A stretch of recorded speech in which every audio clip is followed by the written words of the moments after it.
Hello दोस्तों, welcome back to my YouTube channel.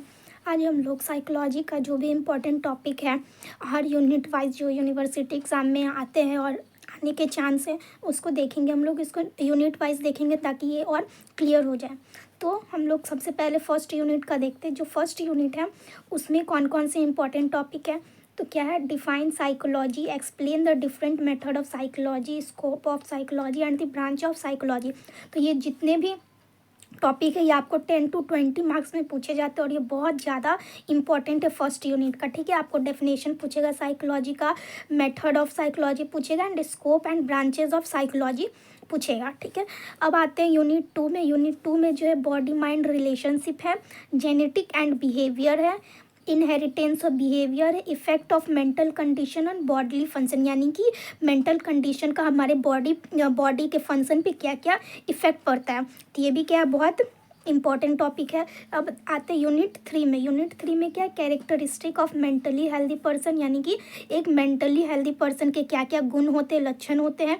Warning sign of poor mental health, poor mental health के क्या क्या warning sign है।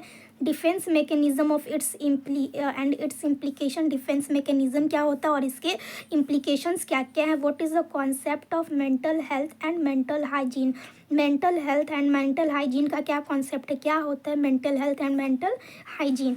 अब यूनिट 4 में क्या, what are the psychological need of older population. इसमें आपको ओल्डर पॉपुलेशन और जितने भी एज ग्रुप हैं उन सभी के बारे में पूछा जा सकता है कि जितने भी साइकोलॉजिकल नीड सारे अलग अलग एज ग्रुप के क्या क्या होते हैं। साइकोलॉजिकल ऑफ वल्नरेबल इंडिविजुअल, जो भी वल्नरेबल इंडिविजुअल है उसका साइकोलॉजी, जैसे चैलेंज्ड पर्सन हो गया, फिजिकली डिसेबल्ड हो गया, विमेन हो गया, सिक हो गया, तो इसका साइकोलॉजी क्या क्या होता है। अब आते हैं हम लोग क्या, यूनिट 6 में। यूनिट 6 में क्या है, definition of personality and it's classification. Personality का डेफिनेशन पूछा जा सकता है और इसका क्लासिफिकेशन पूछा जा सकता है, बहुत इंपॉर्टेंट है। फिर मैस्लो नीड ऑफ थ्योरी, ये जो टॉपिक है ये भी काफ़ी इंपॉर्टेंट है, इसको भी आप लोग पढ़ लीजिएगा। Measurement and evaluation of personality and self actualization, इस पर लिखने के लिए आ सकता है, write a short note on the self actualization. फिर measurement and the evaluation of personality भी आ सकता है। यूनिट 7 में क्या है, definition, types, determinant, degree and alteration in attention, यानी कि अटेंशन में आपको डेफिनेशन आएगा, टाइप आ सकता है, डिटर्मिनेंट, डिग्री एंड अल्टरेशन आएगा। Definition of perception, principle, factor affecting perception, यानी कौन कौन से ऐसे फैक्टर है, क्या क्या इसके प्रिंसिपल है परसेप्शन के। What are the different aspect of memory, memory से रिलेटेड क्वेश्चन आ सकता है, इसके डेफिनेशन आ सकते हैं और इसके एस्पेक्ट आ सकते हैं। जो भी मेमोरी में डेफिनेशन, इंट्रोडक्शन आपको अच्छे तरीके से क्या करना, एक्सप्लेन करके लिखना होगा। What is IQ range and how is it measured, जो IQ रेंज होता है उसको हम लोग कैसे मेज़र करते हैं, IQ रेंज क्या होता है, ये आ सकता है। Definition and type of thinking, फिर टाइप ऑफ थिंकिंग आ सकता है, कितने टाइप के थिंकिंग होते हैं, लेवल ऑफ थिंकिंग क्या क्या होते हैं, तो ये आ सकता है। एंड मेथड ऑफ मेमोराइजिंग, हम लोग इसको मेमोराइजिंग का मेथड यानी मेमोरी का डेफिनेशन, टाइप्स और कैसे हम लोग अपने मेमोरी को इम्प्रूव कर सकते हैं, हम लोग कैसे अपने थिंकिंग को इम्प्रूव कर सकते हैं, तो ये सब क्वेश्चन आ सकता है। अब यूनिट 8 में definition, type, theory of motivation, तो मोटिवेशन का जितने भी टाइप, थ्योरी है, डेफिनेशन है वो पढ़ लीजिएगा।